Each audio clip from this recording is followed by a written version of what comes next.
دعوت اسلام وہ آپ دیکھ سکتے ہیں۔ تو طاہر جمیل صاحب سے میں اینڈ پر ریکویسٹ کروں گا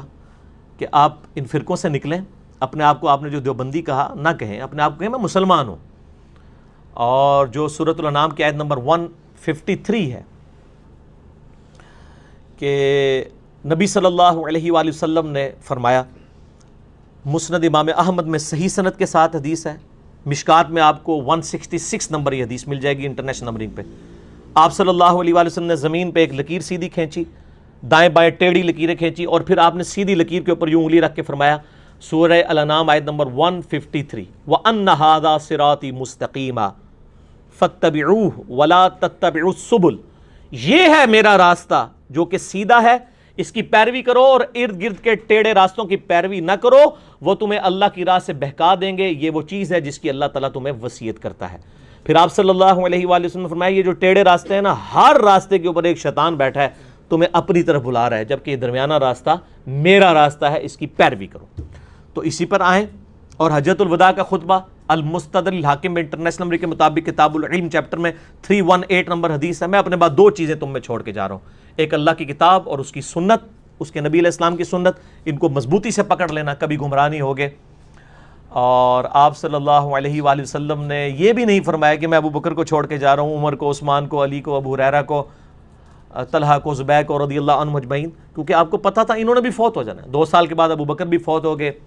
10 سال کے بعد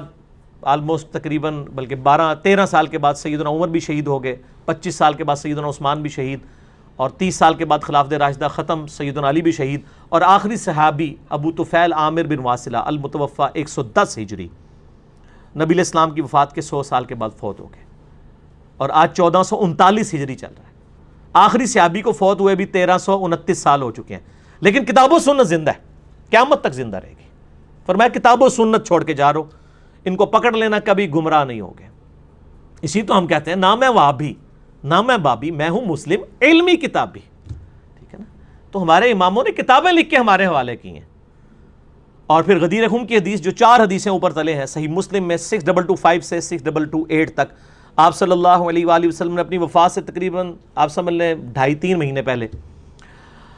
حجۃ الوداع سے واپسی پر خم نامی گاؤں میں خطبہ دیا،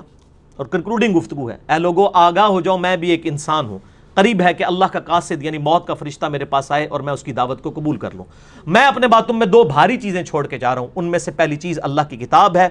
اس میں ہدایت ہے، اس میں نور ہے، تم اللہ کی کتاب کو پکڑو، اپنا تعلق اس کتاب کے ساتھ مضبوط کرو۔ اللہ کی کتاب اللہ کی رسی ہے، جو اس کو پکڑے گا ہدایت پر ہوگا، جو چھوڑ دے گا گمراہ ہو جائے گا۔ وَاعْتَصِمُوا بِحَبْلِ اللَّهِ جَمِيعًا وَلَا تَفَرَّقُوا۔ اور پھر فرمایا دوسری باری چیز میرے اہل بیت ہیں، میں اپنے اہل بیت کے معاملے میں تمہیں اللہ کا خوف دلاتا ہوں، اللہ کا خوف دلاتا ہوں، اللہ کا خوف دلاتا ہوں۔ 3 دفعہ ارشاد فرمایا۔ امت نے قرآن بھی پس پش ڈال دیا، اہل بیت کے ساتھ بھی جو کچھ حشر کیا وہ آپ کے سامنے ہے۔ تو الحمدللہ اس پلیٹ فارم سے قرآن کی توحید بھی بیان ہو رہی ہے، سنت کی تعلیمات بھی بیان ہو رہی ہیں، اور اہل بیت کا دفاع بھی ہو رہا ہے الحمدللہ۔ کیوں ہو رہا ہے؟ کیونکہ نہ میں وہابی، نہ میں بابی، میں ہوں مسلم علمی کتابی۔ اللہ تعالیٰ سے دعا، جو حق بات میں نے کہی اللہ تعالیٰ ہمارے دلوں میں راسخ فرمائے، اگر جذبات میں میرے منہ سے کوئی غلط بات نکل گئی تو اللہ تعالیٰ ہمارے دلوں سے ہی معاف کر دے، ہمیں کتاب و سنت کی تعلیمات پر عمل کر کے دوسرے بھائیوں تک پہنچانے کی توفیق عطا فرمائے۔